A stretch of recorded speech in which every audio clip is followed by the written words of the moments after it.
नमस्कार। जरा एक ऐसी जगह के बारे में सोचिए जो साल के कुछ महीनों में बिल्कुल हरी भरी लहलहाती हुई जन्नत हो और फिर बाकी महीनों में एक सूखा वीरान मैदान बन जाए।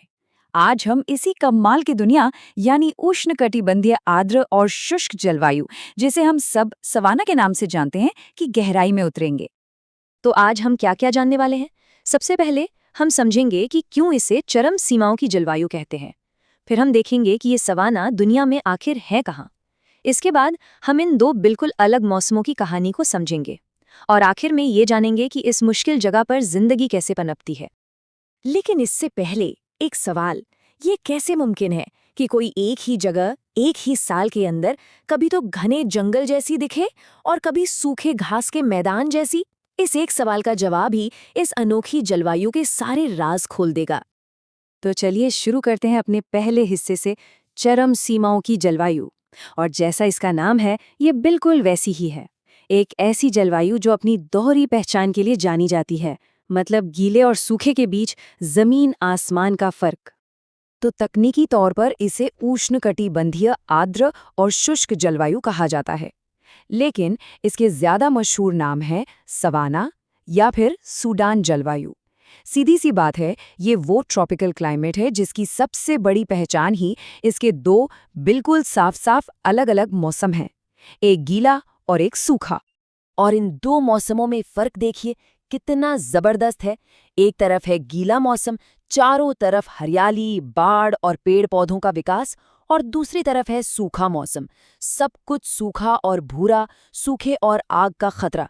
एक तरफ पानी ही पानी और दूसरी तरफ पानी की एक एक बूंद कीमती। तो अब दूसरा हिस्सा, सवाना का मानचित्रण। अब ये तो समझ आ गया कि ये जलवायु कितनी अलग है, पर सवाल ये है कि दुनिया में ये अद्भुत बदलाव आखिर होता कहाँ है।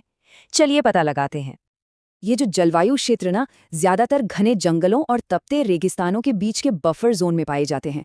ये आपको दक्षिण अमेरिका में मिलेंगे, जैसे ब्राजील और वेनेजुएला के कुछ हिस्सों में, अफ्रीका के तो बहुत बड़े हिस्से में जैसे सूडान में, ऑस्ट्रेलिया के उत्तरी और पूर्वी हिस्सों में, और हाँ, दक्षिण और दक्षिण पूर्व एशिया में भी, जिसमें हमारा भारत भी शामिल है।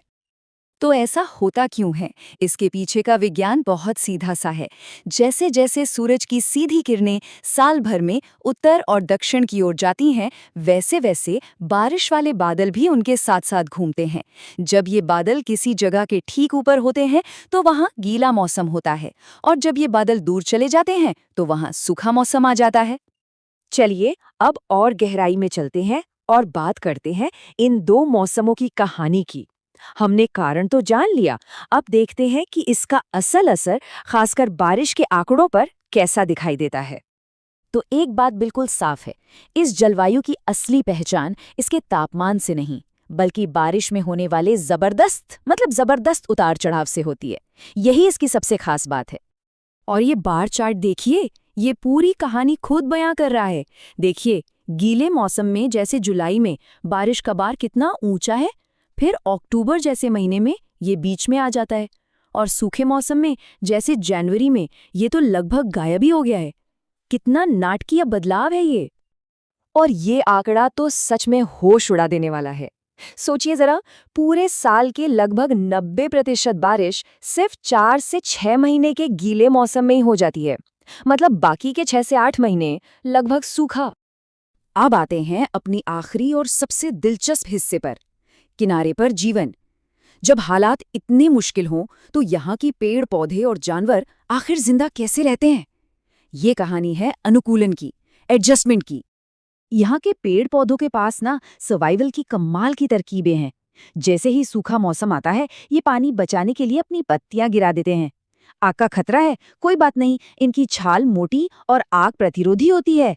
पानी की तलाश में इनकी जड़ें जमीन में बहुत गहराई तक चली जाती हैं, और तो और ये अपने तनों और जड़ों में पानी स्टोर भी करके रखते हैं।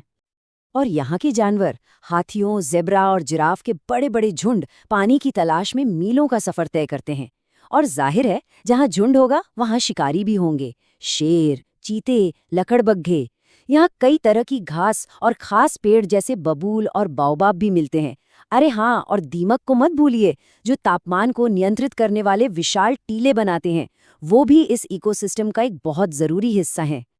तो आज हमने सवाना की इस दोहरी दुनिया को समझा, एक ऐसी जगह जो बहुतायत और कमी के बीच संतुलन बनाकर जीती है। लेकिन एक बड़ा सवाल भविष्य की तरफ देख रहा है। जैसे जैसे हमारी दुनिया का मौसम बदल रहा है, क्या सवाना के ये दो मौसम और भी ज्यादा खतरनाक हो जाएंगे?